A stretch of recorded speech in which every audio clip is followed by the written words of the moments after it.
La nouvelle enceinte de confinement devait être prête fin 2012, mais le chantier a pris du retard, beaucoup de retard. Nous sommes constamment confrontés à de nouveaux problèmes dans la conception de ce projet et nous devons réajuster le tir dans sa réalisation. Mais nous progressons, nous avons renforcé les parois du sarcophage actuel et il peut encore tenir 15 ans.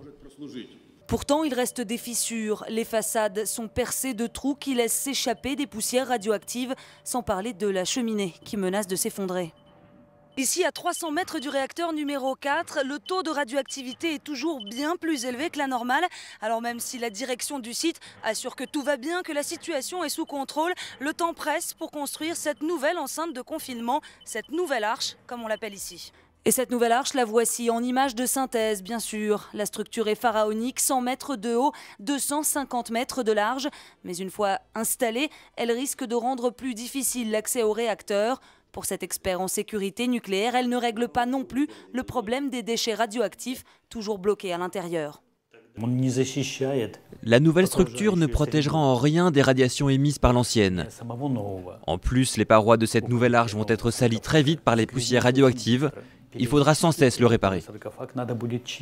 Coût estimé de son entretien 100 millions d'euros par an. Et cet argent, l'Ukraine ne l'a pas. Le pays devra donc encore compter sur la communauté internationale.